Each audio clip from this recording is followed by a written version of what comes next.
Hermanos, qué bendición estar juntos esta mañana. Qué bueno, Dios ha sido bueno, Dios ha sido fiel. Queremos dar una palabra de ánimo a los hermanos de este culto que les tocó el miércoles 24 en las instalaciones afuera del edificio. Una palabra de disculpa, una palabra de ánimo también. Nunca nos imaginamos que el primer culto, que en los años anteriores quizás había estado bien equiparado con el segundo, pues estuvo repleto, no estuvo full, al punto que tuvimos que poner sillas del lado de afuera y algunos hermanos y hermanas pues les tocó afuera. Una palabra de ánimo, ¿verdad? Para que no se nos vayan a enojar, sino que estén con el gozo del Señor. Recordándoles también que este miércoles es la última reunión del año, este miércoles próximo.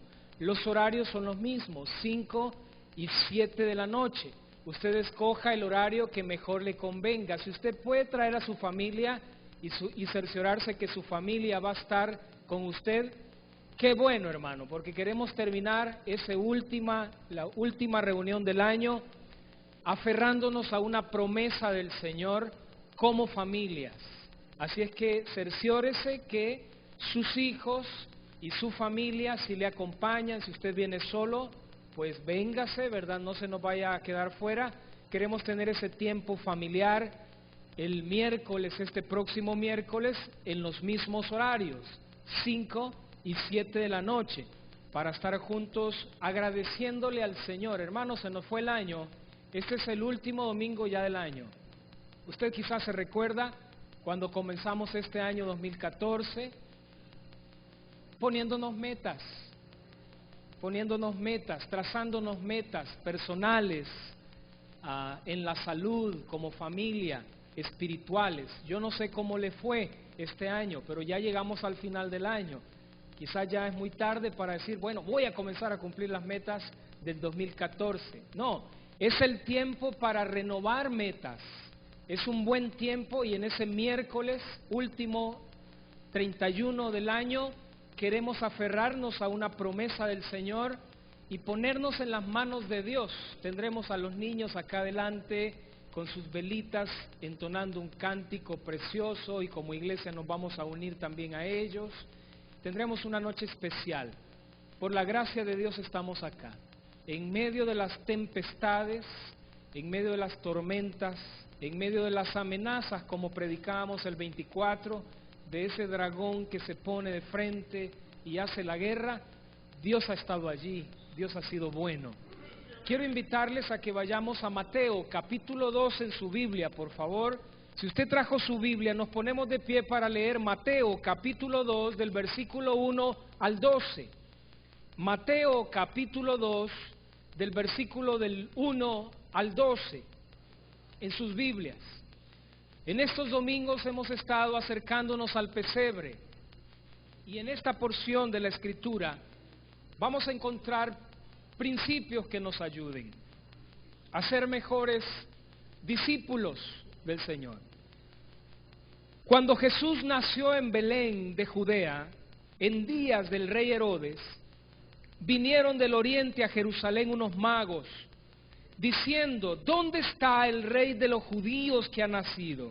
Porque su estrella hemos visto en el oriente y venimos a adorarle. Oyendo esto, el rey Herodes se turbó y toda Jerusalén con él. Y convocados todos los principales sacerdotes y los escribas del pueblo, les preguntó dónde había de nacer el Cristo. Ellos le dijeron: en Belén de Judea, porque así está escrito por el profeta: y tú, Belén de la tierra de Judá, no eres la más pequeña entre los príncipes de Judá, porque de ti saldrá un guiador que apacentará a mi pueblo Israel. Entonces Herodes, llamando en secreto a los magos, indagó de ellos diligentemente el tiempo de la aparición de la estrella, y enviándolos a Belén, dijo: id allá y averiguad con diligencia acerca del niño, y cuando le halléis, hacédmelo saber, para que yo también vaya y le adore. Ellos, habiendo oído al rey, se fueron, y he aquí la estrella que habían visto en el oriente iba delante de ellos, hasta que llegando se detuvo sobre donde estaba el niño. Y al ver la estrella, ellos se regocijaron con muy grande gozo. Y al entrar en la casa, vieron al niño con su madre María, y postrándose lo adoraron. Y abriendo sus tesoros, le ofrecieron presentes: oro, incienso y mirra. Y leemos juntos el 12.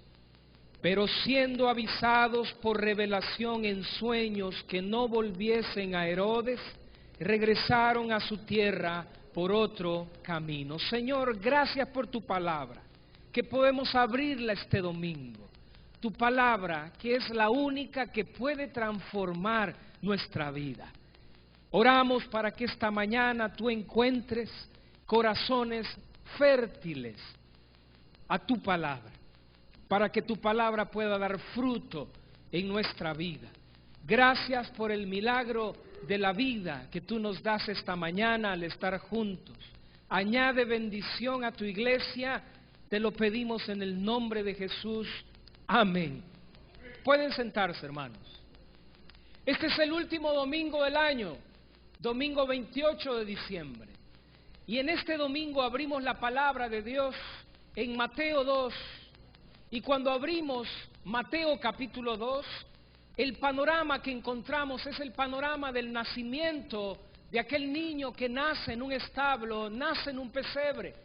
Cuando nos acercamos al pesebre, como le hemos estado diciendo en estos domingos, cuando nos acercamos al pesebre, encontramos principios para nuestra vida. Cuando nos encontramos al pesebre y nos acercamos a la historia de Navidad, encontramos principios de vida para nosotros. No se vaya a perder, hermano, porque muy probablemente es una tentación caer que la historia de Navidad solamente es un evento histórico que celebramos cada diciembre, que celebramos cada vez en el año como algo histórico que pasó. Yo estoy seguro que la gran mayoría de los que estamos acá podríamos contar de memoria la historia de la Navidad. Sabemos de memoria cómo los sabios del Oriente salieron y llegaron a Jerusalén, y qué fue lo que sucedió cuando llegaron. Lo sabemos de memoria. De seguro lo hemos escuchado predicar muchas veces.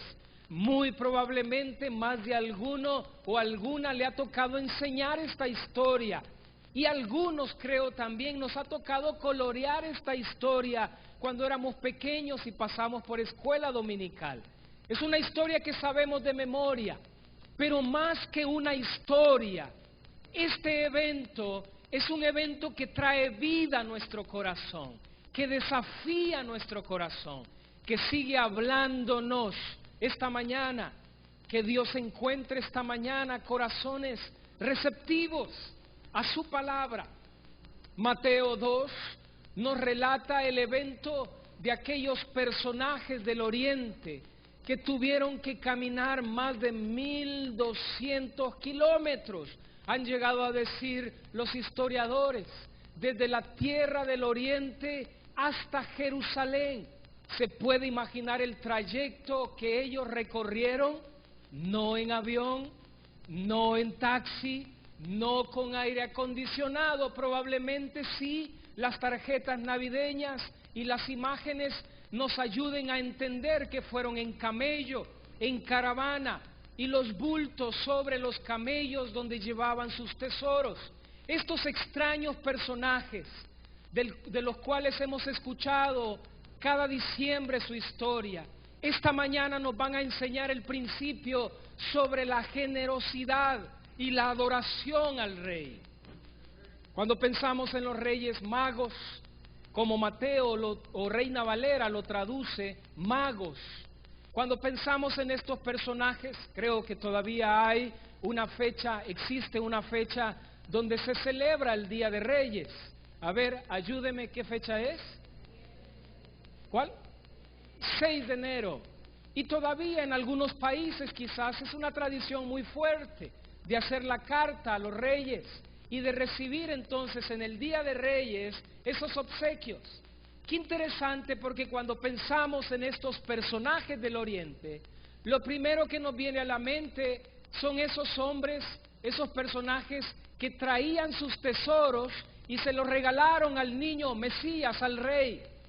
Pero más allá de la generosidad, de lo dadivoso, de esa actitud de dar que ellos tuvieron, hay un principio bíblico sobre el cual descansa el gesto de que ellos regalaron sus tesoros al rey. La historia la sabemos de memoria. Ya los días habían transcurrido y muy probablemente los meses. Aquel niño que nació en el establo y que no encontró lugar donde descansar con sus padres, ya no está en el establo, ya no descansa en un pesebre, sino que ahora descansa en una casa, como Mateo lo dice en ese versículo, cuando llegaron a la casa. Los días han transcurrido, las semanas han transcurrido, los meses han transcurrido. Aquellos pastores que fueron sujetos del anuncio de los ángeles y que visitaron a aquel niño en el pesebre. El niño ya no está en el pesebre, sino que ahora está en una casa. Y a Jerusalén han llegado unos personajes sabios del oriente, hombres que se encargaban de estudiar las estrellas, hombres sabios, entendidos en los tiempos, dicen otros comentaristas, hombres que se encargaban desde que eran pequeños hasta que eran adultos de estudiar el rumbo de las estrellas. Ellos sabían cuando una estrella nueva nacía y muchas veces asociaban a Júpiter como una señal de que un evento importante iba a suceder. Cuando Júpiter alcanzaba su órbita más baja o la distancia más baja, que hablando con un hermano, con el hermano Rafael Herrera esta mañana después del primer culto, que él sabe de esto, ¿no?, de las estrellas, él me decía que en estos días es fácil apreciar a Júpiter como una luz amarilla brillante, muy baja. Aquellos hombres sabios, entendidos en los tiempos, que comprendían las estrellas, asociaban el nacimiento de un personaje en la historia con el nacimiento de un fenómeno natural. Algunos historiadores han llegado a decir que en aquel tiempo ellos pudieron detectar el nacimiento de una estrella que sale en el oriente y que a ellos les indicó que el rey de los judíos iba a nacer. Ahora, hermano, no me pregunte cómo, porque quizás no hay muchas respuestas a las preguntas que tenemos de cómo fue, si fue una estrella, si fue un cometa, si fue un lucero, si fue una estrella baja o cómo sucedió. Lo importante es que Dios en su poder y en su soberanía, Dios hace brillar una estrella que guía a los sabios del oriente y los dirige a Jerusalén. Qué interesante, porque cuando estos hombres sabios del oriente, Dios les despierta el corazón, porque tengo que aclarar esto, porque Mateo así lo presenta. Es Dios que despierta el corazón del ser humano para responder en fe. Es Dios quien pone en el corazón del ser humano el hambre y la sed espiritual. Así lo hizo con nosotros, ¿o no? Dios despertó en nosotros una sed, un hambre espiritual. Y Mateo presenta una y otra vez cómo Dios despierta el corazón de hombres y mujeres gentiles a acercarse a Él. Recuerde usted entonces la historia de la esposa de Poncio Pilato. ¿Qué sucedió con ella? Tuvo un sueño, Dios la despierta, inquieta su corazón y le da palabra a su esposo: no te metas con ese hombre. ¿Se recuerda? Dios despertando el corazón de hombres y mujeres. No hay duda entonces que Dios despierta el corazón de estos sabios, estudiosos de las estrellas, y con esa inquietud en sus corazones, ellos salen y llegan a Jerusalén. Cuando llegan a Jerusalén, el panorama que encuentran en Jerusalén es un panorama confuso.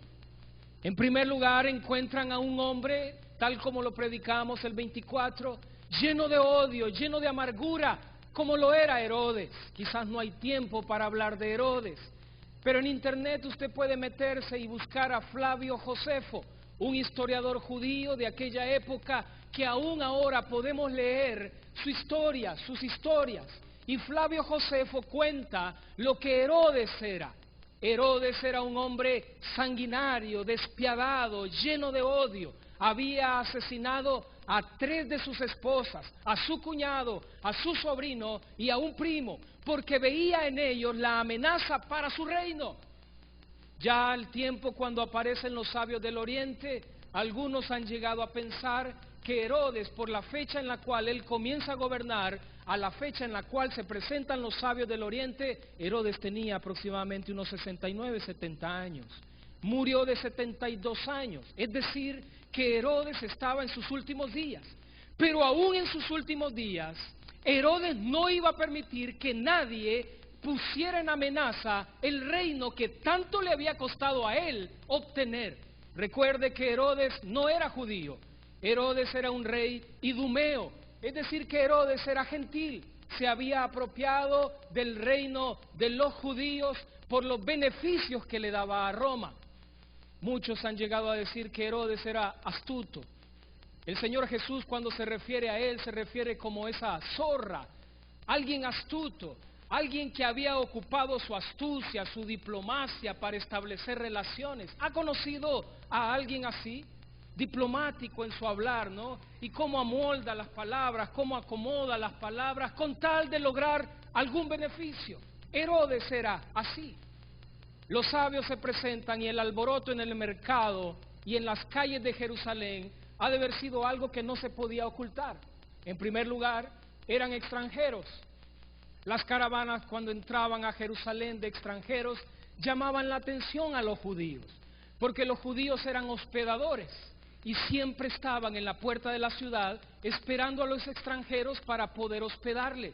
Cuando ven a aquellos sabios del Oriente cargando bultos sobre sus camellos, sin lugar a duda, entonces causó una impresión en el pueblo. Toda Jerusalén se turbó. Y el cuento llegó a oídos de Herodes. Dice Mateo capítulo 2, si usted lo ha leído y se lo sabe de memoria entonces, que cuando Herodes se da cuenta que habían algunos allí buscando al rey de los judíos que ha de nacer, entonces Herodes, que había despachado a sus esposas, a sus cuñados y a sus primos porque amenazaban contra su reino, entonces Herodes manda a llamar a los escribas. ¿Quiénes eran los escribas? Manda a llamar a los líderes religiosos para que le expliquen, para que le confirmen si es cierto que en la profecía de los judíos estaba escrito que un rey nacería. Manda a llamar a los escribas, dice Mateo, y los escribas entonces vienen y le confirman. Miqueas profetizó que de la profecía bíblica, dice Mateo, que secretamente, ojo, secretamente, manda a llamar a los sabios del Oriente. Qué interesante, ¿se puede imaginar la imagen? ¿Se puede imaginar la escena? Un hombre astuto, un hombre viejo que está en sus últimos años de vida, un hombre sanguinario, un hombre que no quiere perder el reino, pero que durante toda su vida ha ocupado la diplomacia, el carisma para lograr sus objetivos. Manda a llamar a los sabios, a los magos secretamente. Y lea conmigo el versículo, en el capítulo 2, versículo 4, 2:4, y 2:7, llamando en secreto a los magos. A ver, ¿qué palabra ocupa Reina Valera allí? Indagó. ¿Qué se le viene a la mente cuando lee la palabra indagó? A ver. Investigó, escarbó, averiguó.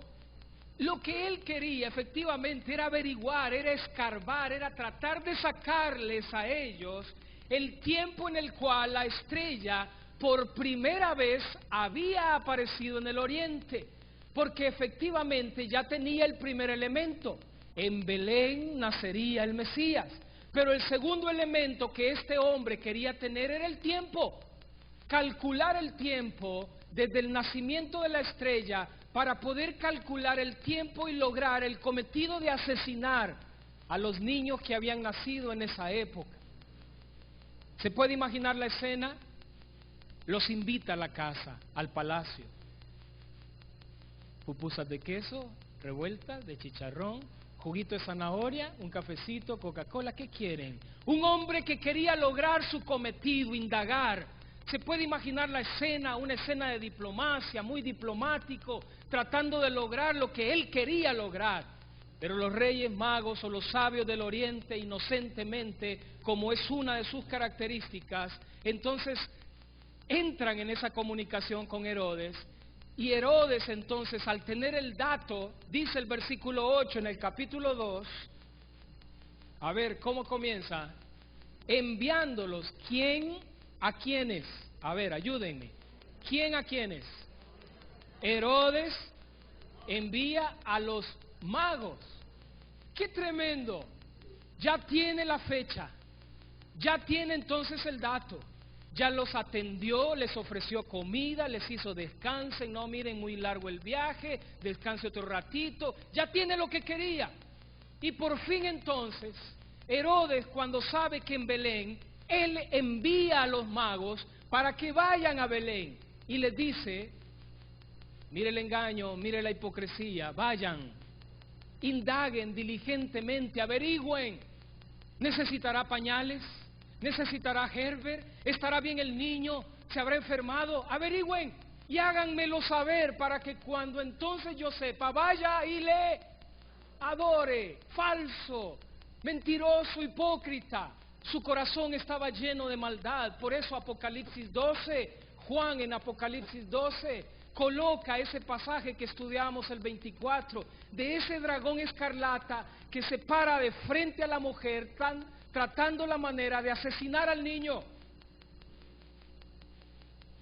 Pero Dios lo guardó, como nos ha guardado a nosotros también, hermano.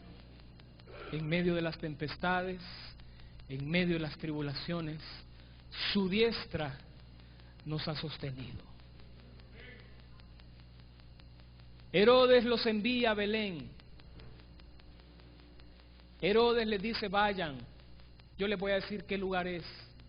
Tuvo que haberles dicho, saben, hay una profecía en Miqueas, porque en esa plática, que haber sido una plática bien falsa de parte de Herodes, en esa plática tuvo Herodes que decirle, pues saben qué, yo he confirmado y efectivamente, sí es cierto, fíjense, van a ser en Belén. Miqueas lo profetizó, vayan, y cuando lo encuentren avísenme para que vaya y le adore. Y en esa plática entonces, al final de esa plática, dice Mateo, que aquellos sabios del oriente salen, habiendo oído al rey, dice el versículo 9, se fueron.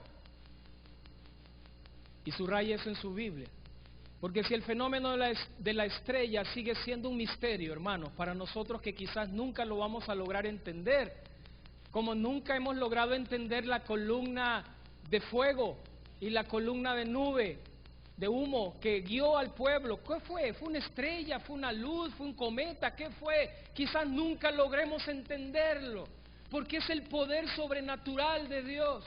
Pero dice el versículo 9, que he aquí la estrella que habían visto en el oriente, iba delante de ellos, hasta que llegando ¿a dónde? A Belén, se detuvo, la estrella se detuvo. ¿Y qué dice el versículo 10? A ver, no les escucho, hermano. Al ver la estrella, la pregunta es, ¿por qué se regocijaron? ¿Por qué Mateo dice que se volvieron a llenar de gran gozo cuando volvieron a ver la estrella? Algunos han llegado a pensar que aquella estrella que nace, que sale en el oriente, que le guía, cuando llega a Jerusalén entonces, ocurre algo muy probablemente donde ya no logran ver la estrella. Y cuando van camino de nuevo a Belén, dice Mateo, y aquella estrella que habían visto al oriente, les guiaba.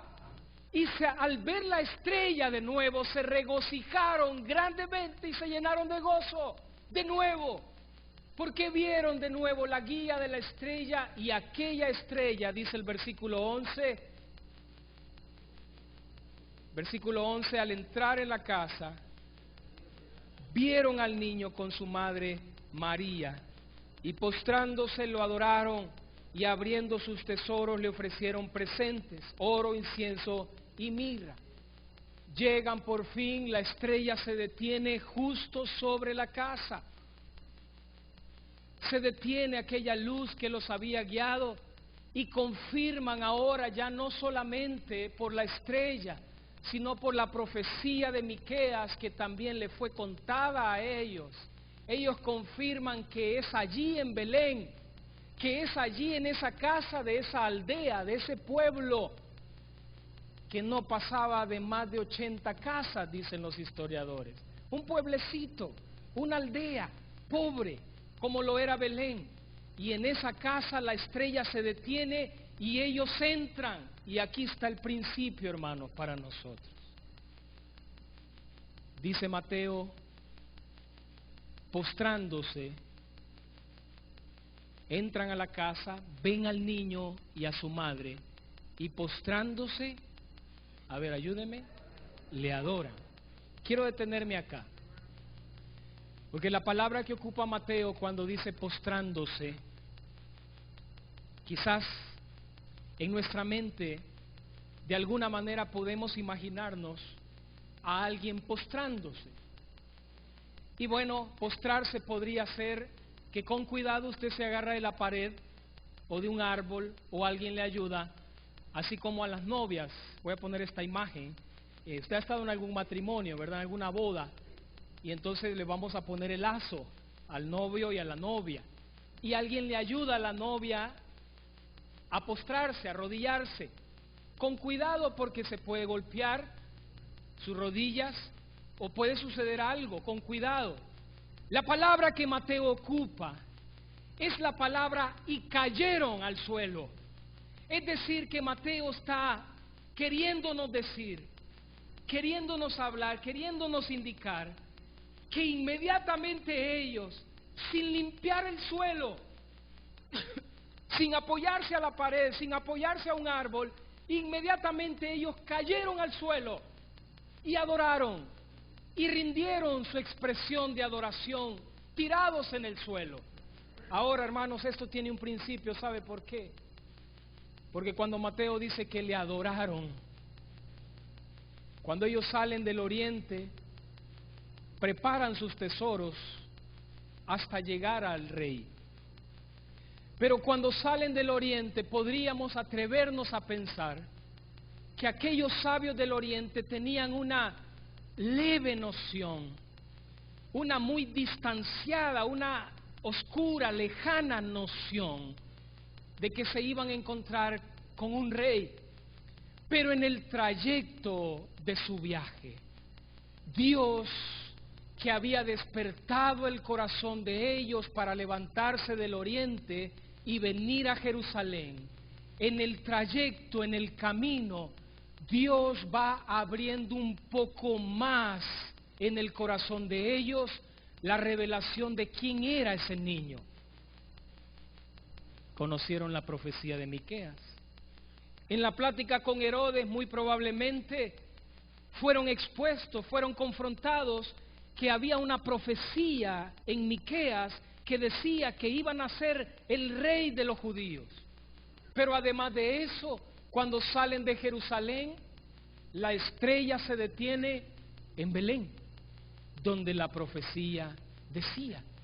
Es decir, que en el corazón de ellos, poco a poco, Dios fue alumbrando, fue iluminando, fue abriendo como la luz de la aurora, fue aumentando en el corazón de ellos, que cuando llegan a donde aquel niño estaban plenamente convencidos. Si antes tenían una noción que iban a adorar a un rey, en el trayecto ellos habían convencido y ahora estaban plenamente convencidos que ese niño que está allí en esa casa efectivamente es el rey de los judíos, es el Mesías. Ya no lo adoran porque han estudiado una estrella. La adoración, o la palabra que Mateo ocupa allí, tiene que ver con una adoración que ellos le rinden porque están convencidos Es decir, que no es una adoración emocional. El uno al otro no se volteó a ver y le dijo, bueno, a ver, ¿quién se tira primero? ¿Quién se arrodilla primero? Hacelo vos, porque está muy sucio el suelo y esta casucha está bien oscura. Y allá el palacio donde vivimos nosotros es un palacio precioso. Salgamos de aquí rápido. Arrodíllate vos primero, después voy yo y salgamos de aquí. No, no fue emocional. El gesto de adoración de ellos fue porque estaban plenamente convencidos quién era el niño. Porque en el trayecto Dios había trabajado en sus corazones, los había confrontado con la misma profecía y la misma estrella, el poder de Dios les había confirmado lo que decía esa profecía. Se arrodillaron, se cayeron al suelo en una expresión de adoración, de rendir tributo a ese niño, no por emoción, sino porque tenían un pleno convencimiento quién era ese niño. Hermanos, este es un principio para nosotros. Tú y yo que somos discípulos, tú y yo que le damos nuestra adoración al Rey, nuestra expresión de la adoración, la expresión de la adoración de estos sabios del Oriente tenía una base bien firme en una convicción de quién era ese niño. Y así debe de ser con nosotros.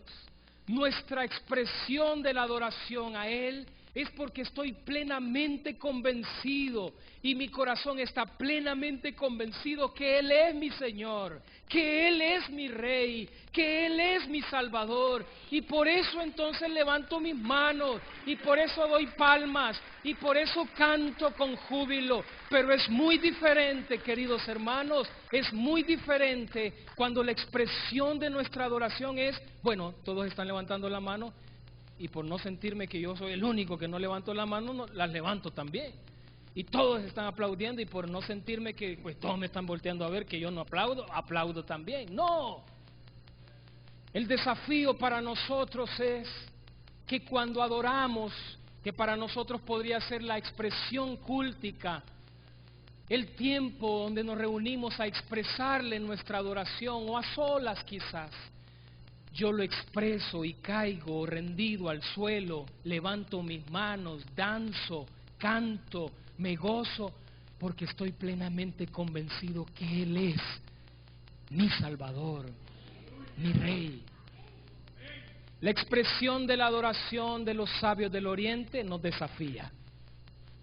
Dios poco a poco había trabajado en el corazón de ellos, y ya no son los mismos sabios del Oriente que salen del Oriente con el dato de la ciencia de las estrellas, que nace una estrella. No, en el trayecto Dios había hablado a su corazón, y en el trayecto Dios los había confrontado con Miqueas, y en el trayecto el poder sobrenatural de Dios los había guiado a Belén, confirmando la profecía.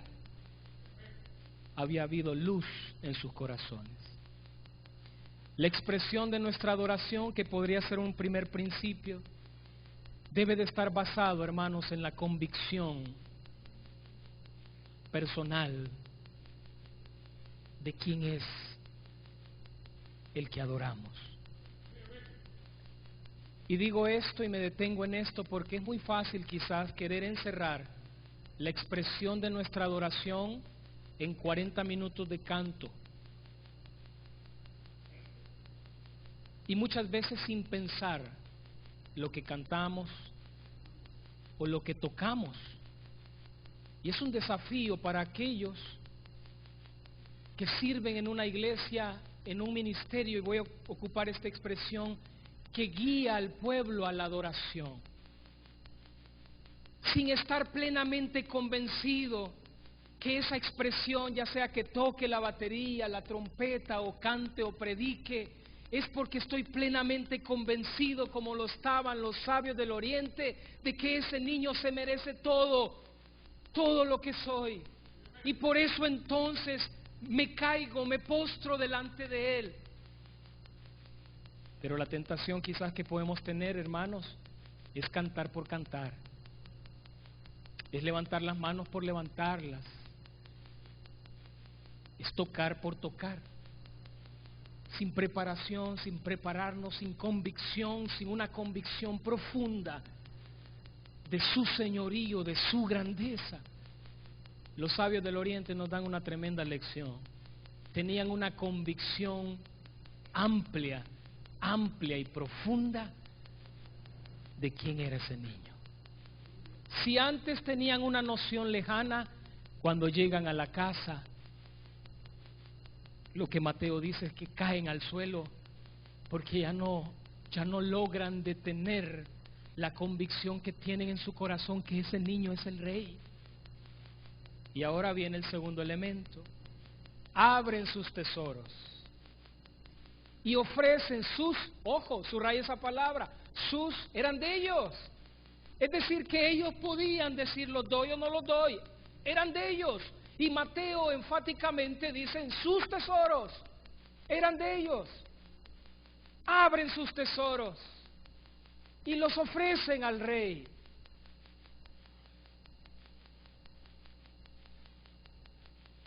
Si un primer principio tiene que ver con la adoración que le rendimos al rey, es una adoración que está basada en una convicción, en una amplia convicción de quién adoro, a quién adoro y cómo lo hago, porque estoy seguro que Él es.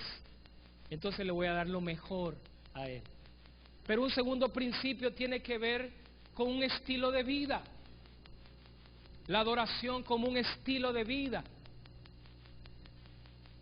A ver, hermanos, el momento puntual donde los sabios del Oriente caen al suelo, dice Mateo, y se postran y adoran,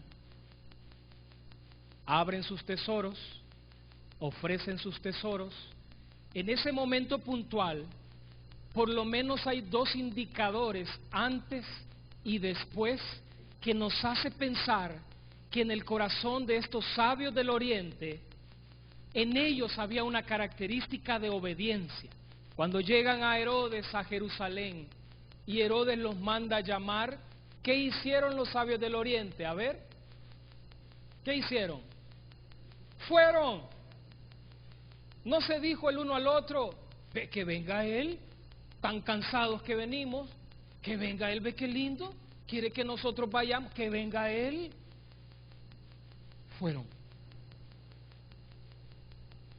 Y ese es un indicador, hermanos, porque entonces en el estilo de vida de los sabios del Oriente, no solamente la adoración es ese gesto donde caen y se postran y adoran, sino que en su estilo de vida, antes aún de ese momento crucial, climático de expresión de adoración, hay una conducta de obediencia. Van donde Herodes, y cuando Herodes les dice, es en Belén, ya no busquen más, es en Belén, y él dice, los envió. ¿Qué hicieron ellos? Obedecer. No se encuentra en la palabra que el uno al otro le dijo, no, ¿y quién es este para estarnos diciendo dónde tenemos que ir? Nosotros somos los que decidimos dónde ir. Hay una actitud de obediencia, hermanos, y eso es adoración como estilo de vida. Podemos ser tremendos adoradores en 40 minutos el domingo y pésimos adoradores del lunes a sábado. Los sabios del Oriente muestran una conducta, una característica antes, pero también después. Porque cuando llegan a la casa y abren sus tesoros, dice que Dios les habla en sueños. ¿Y qué hacen ellos? ¿Qué hacen? Se van por otro camino. Cuando Dios inquieta su corazón y les habla en sueños, después que han adorado, después que han tenido ese momento cúltico, donde se han postrado y le han rendido adoración y le han dicho qué lindo eres, eres el rey, eres el Mesías. Después que salen del culto, siguen siendo obedientes. Dios los despierta en sueños y les dice, no regresen por este camino, váyanse por Jericó. No encontramos en la palabra que uno de ellos le dice al otro, ve, ¿y por qué? ¿Y por qué tenemos que irnos por ahí? Regresemos por acá. No, se muestra un corazón dócil, obediente, como un estilo de vida. No eran judíos, eran gentiles. Su adoración era una expresión de adoración basada en una convicción. Oh, hermanos, si nosotros, si tú y yo pudiésemos crecer en este principio, que mi adoración, además de ser un estilo de vida, de obediencia, antes del domingo y después del domingo, es una expresión que está basada en una convicción, donde yo sé quién es Él y por qué le estoy cantando y por qué le digo esto y por qué levanto las manos y por qué le aplaudo, porque estoy convencido quién es. Fue una expresión de adoración de calidad. Pero muchas veces la expresión de nuestra adoración es tan pésima, pero tan pésima. No solamente, hermanos, que es así como raquítica, ¿verdad?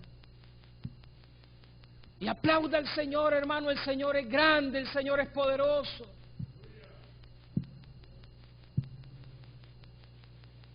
Y no es porque algunos tienen la correcta interpretación teológica que no hay que aplaudir. Sí, porque uno encuentra de todo, ¿no?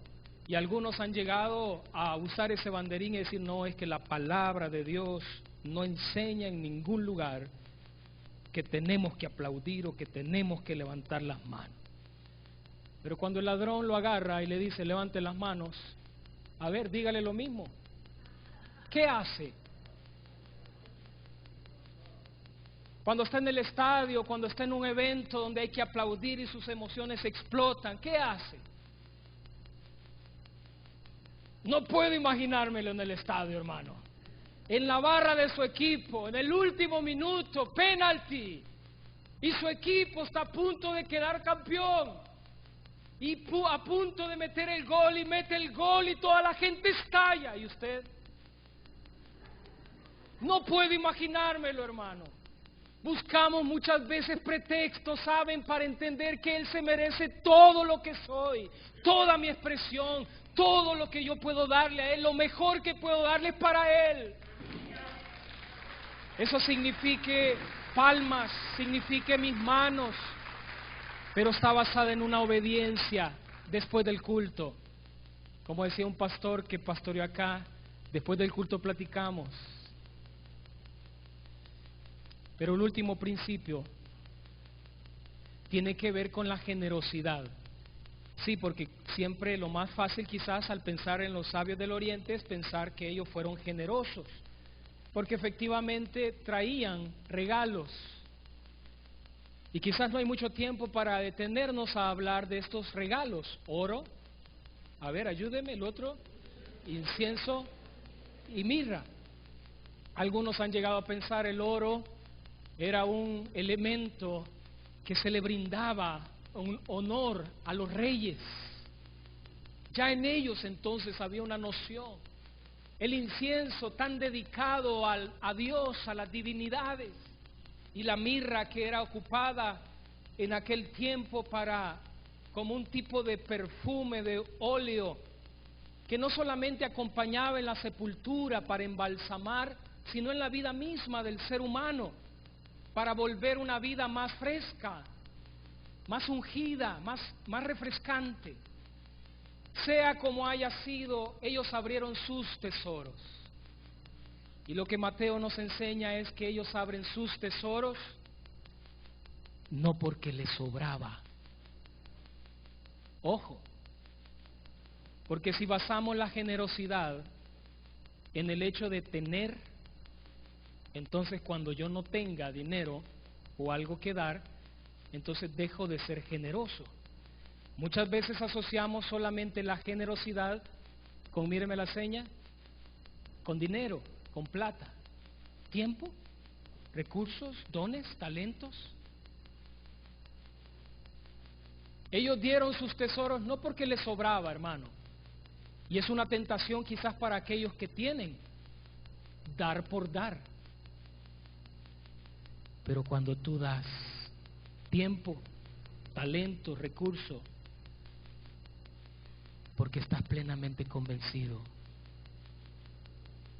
que eso que tú das no es tuyo, sino que es del Señor, ahí hay una convicción de adoración.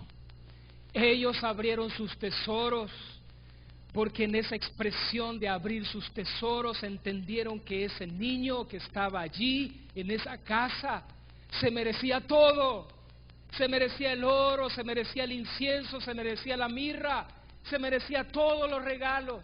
La expresión de dar de ellos tiene que ver con un gesto de adoración. ¿Podemos ser generosos y dar por dar? Sí podemos. Y gloria a Dios, y qué bueno por lo que tienen que dan.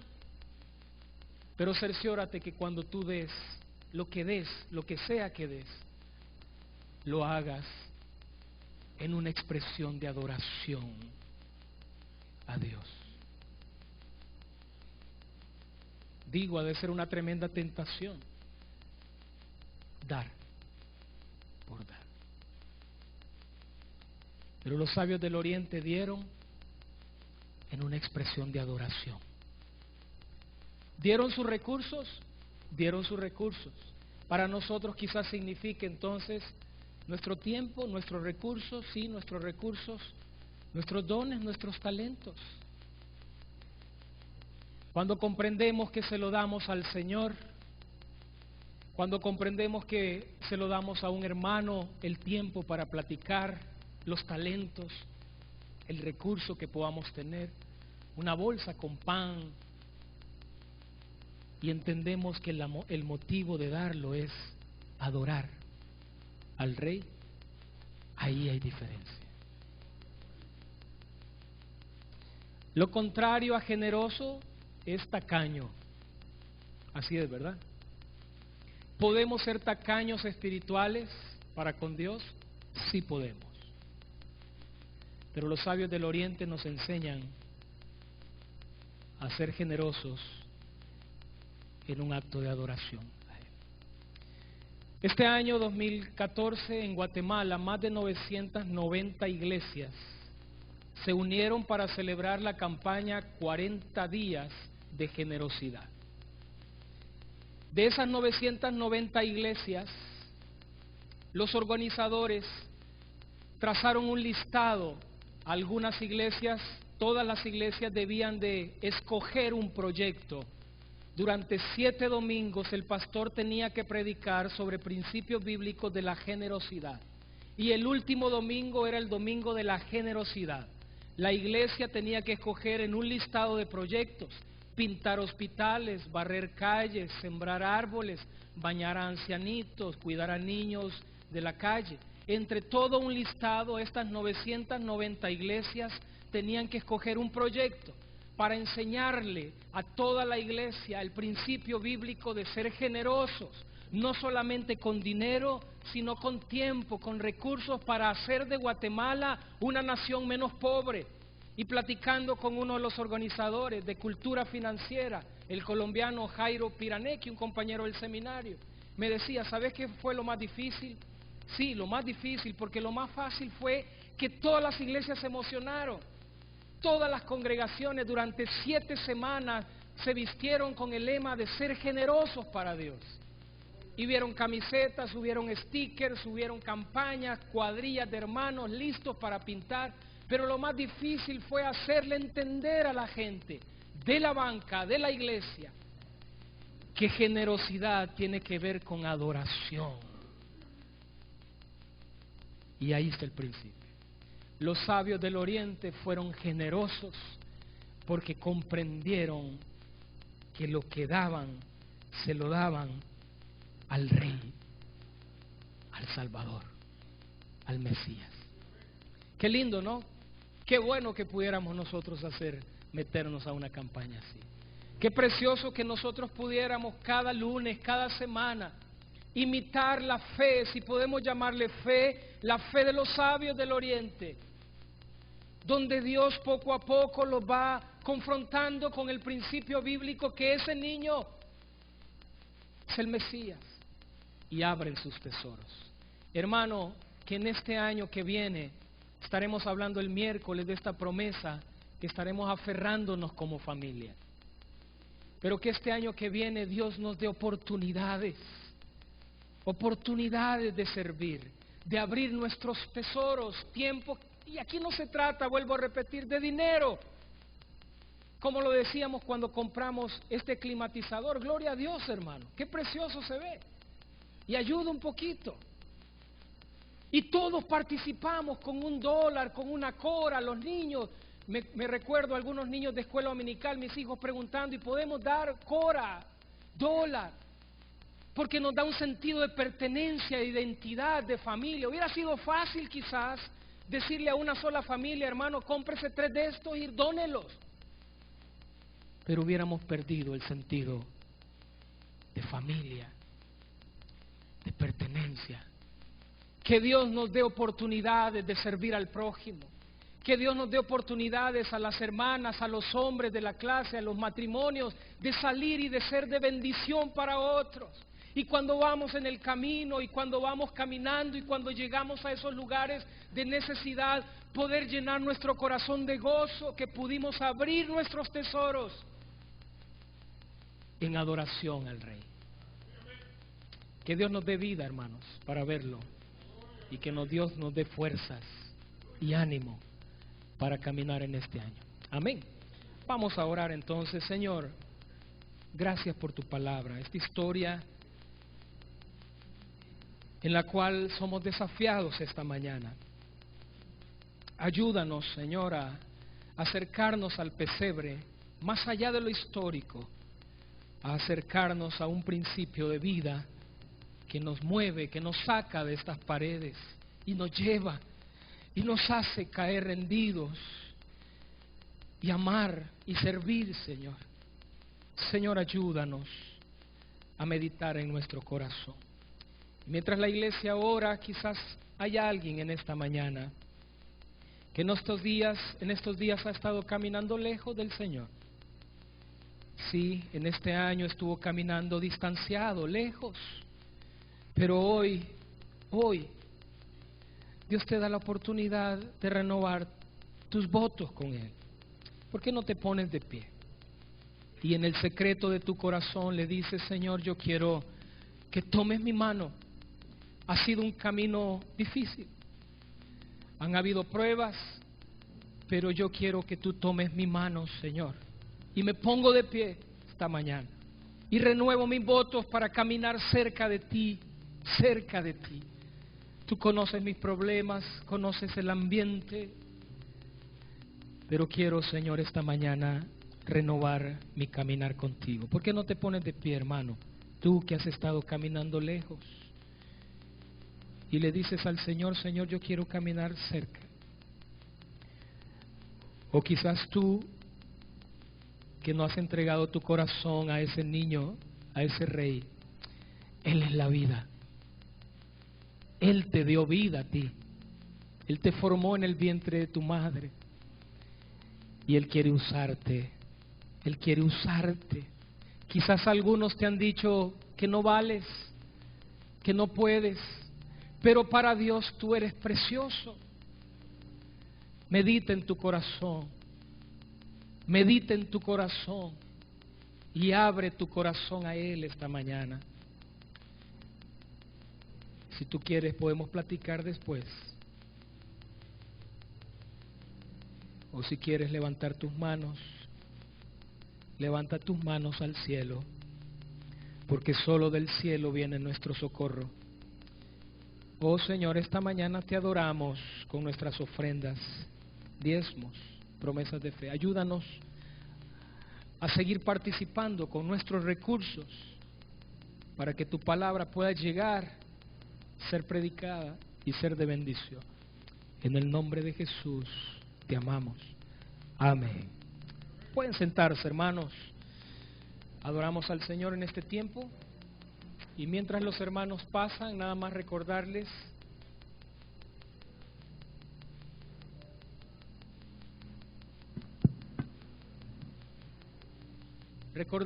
el miércoles, quizás algunos tuvieron problema de parqueo. Bueno, sugerirles o recomendarles si pueden salir un poco más temprano para poder acomodarse en el parqueo y también poder acomodarse acá dentro del edificio. Siempre vamos a estar preparados con las sillas de este costado derecho, y también creo que pusimos sillas en la parte de los laterales. Pero si usted puede hacer el esfuerzo de venir un poco antes para no tener esa incomodidad, que de nuevo damos la palabra de disculpa para aquellos que les tocó, como decía un hermano, en la lomita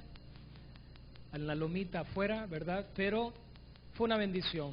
Próximo miércoles entonces 5 y 7 de la noche. Si usted puede traer su familia, queremos tener un tiempo de oración en familias, abrazados, juntos, y escuchar a los chicos acá también con sus velitas, cantar.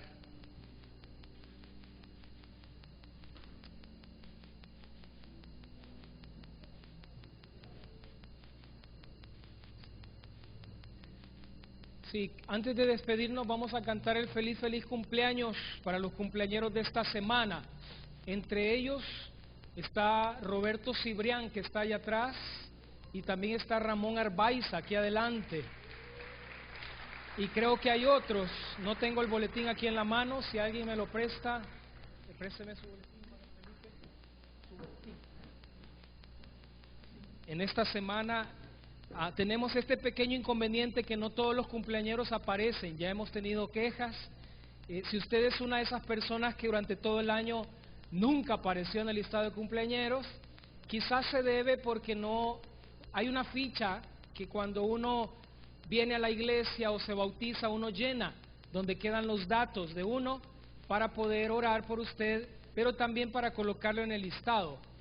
También podemos hacerlo, hermano, si usted no ha llenado esa ficha, pero aquí está el listado de esta semana. Está Michelle Martínez Velázquez de Hernández, no sé si está aquí, Michelle. José Roberto Cibrián, Mauricio Aguilar, el chef Mauricio Aguilar, Juan Ramón Arbaiza, Stephanie Barrientos, Mauricio David Molina, Óscar Armando Morán, Elizabeth, ¿qué dice? Maday, Guadalupe Zúñiga, hermana Lupita, también esta semana, qué bendición. Patricia Elizabeth Zavala, Santiago Letona, que también está acá, Santiago Letona, Ana Mélida de Polanco también, María Esther Sorto de Pineda, Jorge Alberto Cornejo, Jorgito, allá está también, Andrea Michelle Rivera Valencia. A ver, hermanos, nos ponemos de pie y vamos a cantar el feliz, feliz cumpleaños. Solamente si alguien me ayuda a cantar, porque para cantar nada que ver, hermano. Nelson, si puedes venirte, por favor, y vamos a entonar el feliz, feliz cumpleaños. O Eduardo, está más cerca acá, venite Eduardo. Vamos a cantar a capela el feliz, feliz cumpleaños. Que Dios les bendiga a los hermanos cumpleañeros. Con las palmas vamos a cantar entonces. Vamos. Feliz, feliz cumpleaños deseamos para ti, que el Dios omnipotente te quiera bendecir. Feliz, feliz cumpleaños, que Dios en su bondad te dé muy larga vida, salud, felicidad. A Dios le damos gracias que con amor sin par al fin de otro año hermoso te permitió llegar. Feliz, feliz cumpleaños, que Dios en su bondad te dé muy larga vida, salud, felicidad. Amén.